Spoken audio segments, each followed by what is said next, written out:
نوح علیہ السلام کا ایک بیٹا سام تھا۔ عرب اور بنی اسرائیل اسی کی طرف منسوب ہیں۔ اسی سام کے پوتوں سے ہود علیہ السلام پیدا ہوئے۔ ان کا نسب نامہ اس طرح ہے: ہود بن عبداللہ بن رباح بن جارود بن عامر بن اوس بن ارم بن سام بن نوح۔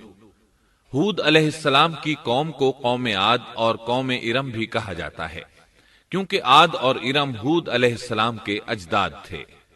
قوم ہود احقاف نامی ایک بستی میں آباد تھی، اور یہ بستی عمان اور حضرہ موت کے درمیان ریت کے ٹیلوں والے علاقے میں تھی۔ عربی میں احقاف ریت کے ٹیلوں کو کہتے ہیں۔ یہ علاقہ سمندر کے کنارے واقع تھا اور شہر کے نام سے پکارا جاتا تھا۔ قرآن مجید میں سورۃ الاحقاف آیت 21 میں اللہ تعالیٰ نے انہیں ان کی بستی کی طرف منسوب کرتے ہوئے مخاطب کیا ہے۔ وَاذْكُرْ أَخَا عَادٍ إِذْ أَنذَرَ قَوْمَهُ بِالْأَحْقَافِ۔ اور عاد کے بھائی کو یاد کرو جبکہ اس نے اپنی قوم کو احقاف میں ڈرایا۔ قوم عاد کے لوگ اپنی رہائش کے لیے خیمے پسند کرتے تھے۔ ان کے خیمے بہت مضبوط اور پختہ ہوتے تھے۔ یہ لوگ ان کو بڑی مہارت سے بناتے تھے، پھر ان پر فخر کرتے تھے۔ اللہ تعالیٰ سورۃ الفجر آیات 6 تا 8 میں فرماتے ہیں: أَلَمْ تَرَ كَيْفَ فَعَلَ رَبُّكَ بِعَادٍ إِرَمَ ذَاتِ الْعِمَادِ الَّتِي لَمْ يُخْلَقْ مِثْلُهَا فِي الْبِلَادِ۔ کیا آپ نے نہیں دیکھا کہ آپ کے رب نے عاد کے ساتھ کیا کیا، جو نسل ارم سے تھے، ستونوں والے تھے، جن کے مانند کوئی قوم دنیا کے ممالک میں پیدا نہیں کی گئی۔ اللہ تعالیٰ نے ان کی کاریگری اور فن کی ایک مثال دی ہے کہ وہ ایسے خیموں میں آباد تھے جن کے ستون بہت مضبوط تھے، طاقتور تھے۔ ان لوگوں نے شہروں اور بستیوں کو ایسی کاریگری سے بنایا کہ ان کے متعلق عجیب و غریب روایات مشہور ہو گئیں۔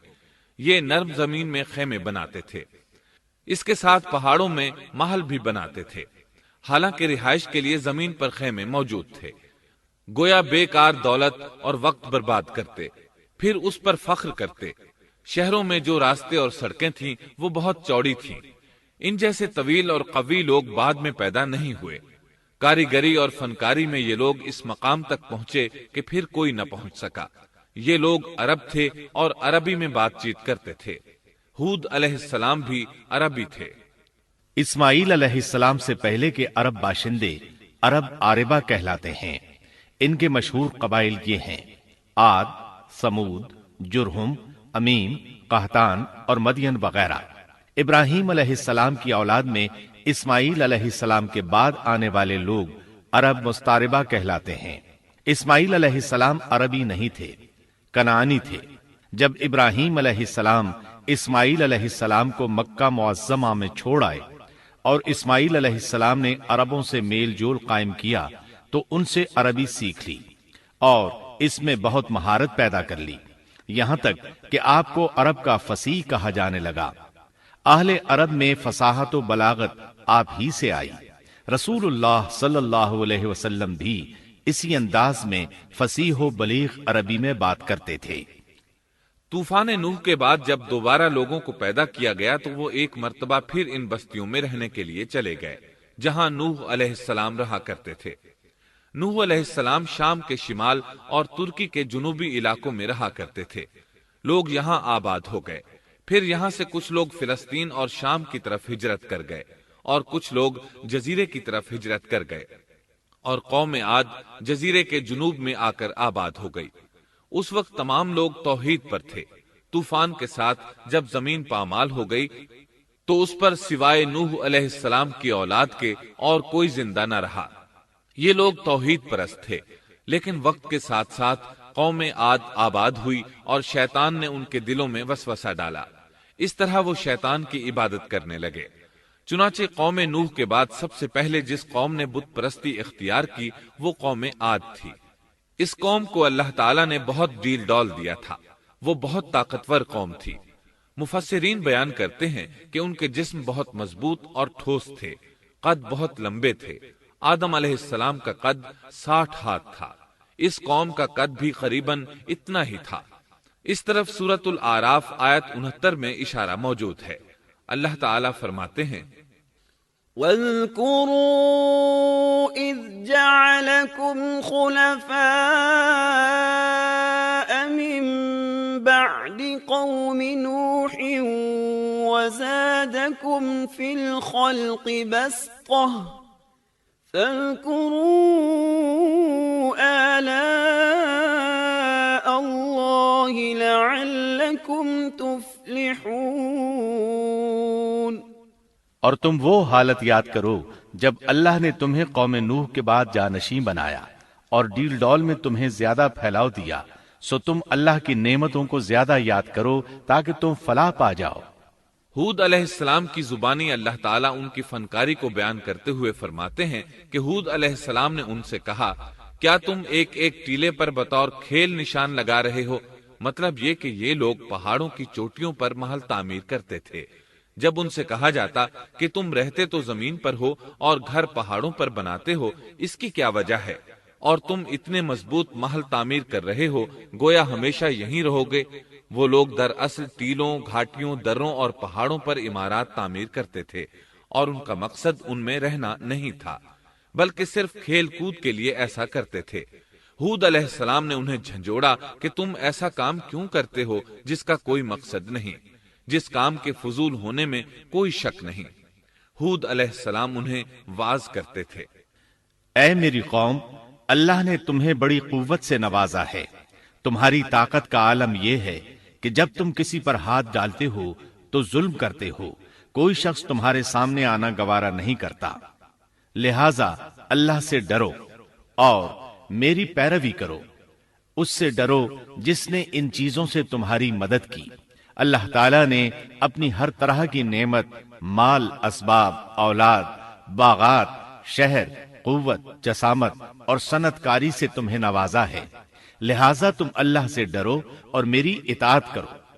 لیکن ان کی قوم نے کوئی اثر نہ لیا، نہ ان پر ایمان لائی، الٹا لگی تکبر کرنے، اللہ کی حمد کی بجائے اس کی ناشکری کرنے لگی۔ اور تکبر کے بارے میں بات یہ ہے کہ جب سے ابلیس نے اس کو اختیار کیا، یہ اس وقت سے آزمائش بن چکا ہے۔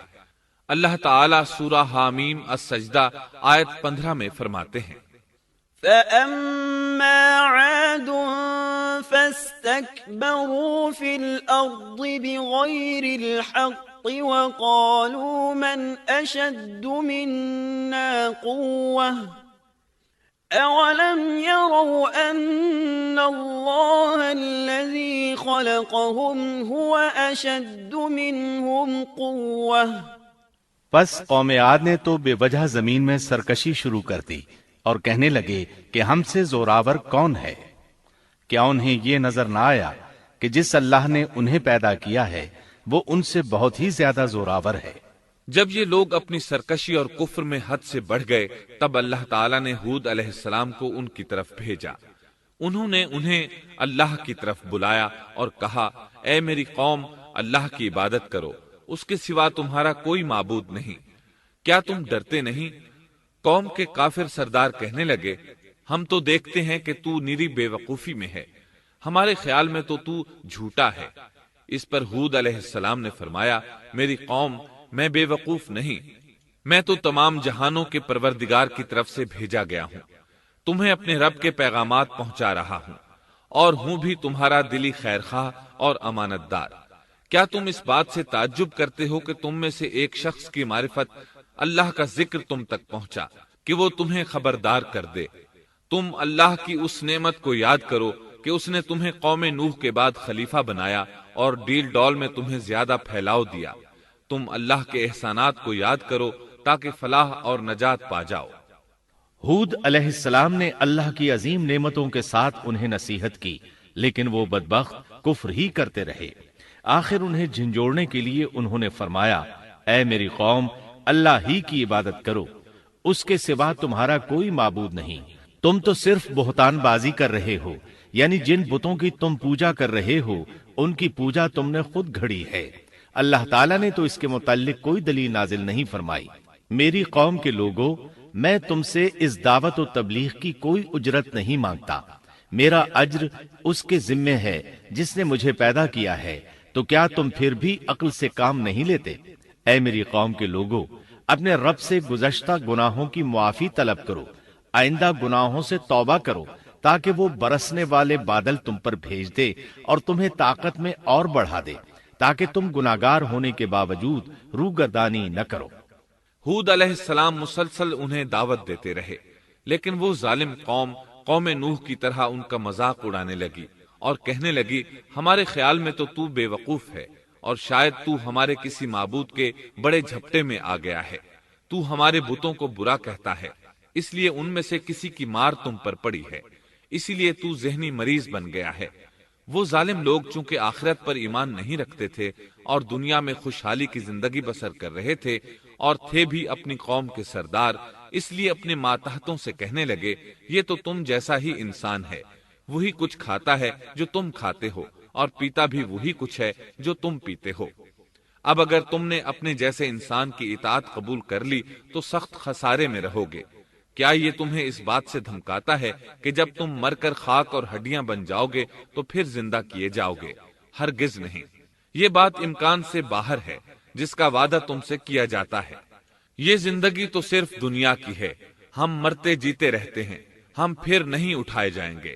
یہ تو وہ شخص ہے جس نے اللہ پر جھوٹ باندھا ہے، ہم اس پر یقین کرنے والے نہیں۔ ہود علیہ السلام انہیں دعوت دیتے رہے، یہاں تک کہ ان کی قوم نے واضح طور پر کہہ دیا کہ آپ ہمیں واز سنائیں یا نہ سنائیں، ہم تو اپنی روش نہیں چھوڑیں گے، یہ تو پرانے لوگوں کا دین ہے۔ اس طرح قوم انہیں مسلسل جھٹلاتی ہی رہی۔ آخر ہود علیہ السلام نے بھی انہیں کھلم کھلا دھمکی دی اور فرمایا، لوگوں سنو، میں صرف تمہیں ہی نہیں اللہ کو بھی گواہ بنا کر اعلان کرتا ہوں کہ اللہ کے سوا جس کی عبادت ہو رہی ہے میں ان سب سے بری طرح بیزار ہوں۔ اب تم ہی نہیں اپنے ساتھ اوروں کو بھی بلا لو اور اپنے ان سب جھوٹے معبودوں کو بھی بلا لو، اور تم سے جو ہو سکے مجھے نقصان پہنچا دو، مجھے کوئی مہلت نہ دو، نہ مجھ پر ترس کھاؤ۔ یہ فرمانے کے بعد انہوں نے اللہ سے دعا کی، رب انصرنی بما کذبون، اے پروردگار ان کے جھٹلانے پر تو میری مدد فرما۔ اللہ کی طرف سے آپ کو جواب ملا، یہ تو بہت ہی جلد اپنے کیے پر پچھتانے لگیں گے۔ اللہ کے نبی کا انکار کرنے، اس سے بغض رکھنے اور اس کا مذاق اڑانے والوں کا انجام کیا ہوا؟ اللہ نے انہیں ایسے زناٹے کی آندھی سے تہس نہس کیا کہ جس کی تاریخ میں مثال نہیں ملتی۔ اللہ نے ان سے بارش روک لی، اس سے خشک سالی کی کیفیت پیدا ہو گئی، درخت اور پھل ختم ہو گئے، وہ لوگ بارش کی خواہش کرنے لگے۔ اسی حالت میں ایک دن اللہ نے انہیں عذاب دینے کا ارادہ فرمایا۔ انہوں نے دیکھا ایک سیاہ بادل ان کی طرف بڑھ رہا ہے، خوشی سے اچھلنے لگے، کہنے لگے یہ بادل ہم پر برسنے والا ہے، جبکہ ان کا خیال غلط تھا۔ دراصل ابر کی صورت میں یہ وہ قہر الہی تھا جس کے آنے کی وہ جلدی مچا رہے تھے۔ وہ عذاب ان کی بستیوں کی تمام چیزوں، پھلوں، خیموں، درختوں کو تہس نہس کرتا ہوا آیا۔ اسے اللہ کا یہی حکم تھا۔ آندھی اس قدر زبردست تھی کہ پہاڑوں پر ان کے تعمیر کردہ محلوں تک کو اڑا لے گئی۔ مجرموں کا یہی بدلہ ہے۔ اللہ تعالی سورۃ الزاریات آیت 41 اور 42 میں فرماتے ہیں، وفي عاد إذ أرسلنا عليهم الريح العقيم ما تذر من شيء أتت عليه إلا جعلته كالرميم۔ اسی طرح عادیوں میں بھی ہماری طرف سے تنبیہ ہے، جبکہ ہم نے ان پر خیر و برکت سے خالی آندھی بھیجی، وہ جس چیز پر گرتی تھی اسے بوسیدہ ہڈی کی طرح چورا چورا کر دیتی تھی۔ اس آندھی نے ہر چیز کو فنا کر کے رکھ دیا۔ اللہ تعالیٰ ان کی تباہی ایک جگہ ان الفاظ میں بیان کرتے ہیں، قوم عاد نے بھی جھٹلایا، پس کیسا ہوا میرا عذاب اور میری ڈرانے والی باتیں۔ ہم نے ان پر تیز و تند مسلسل چلنے والی ہوا ایک لگاتار منحوس دن میں بھیج دی، جو لوگوں کو اٹھا اٹھا کر دے پٹکتی تھی۔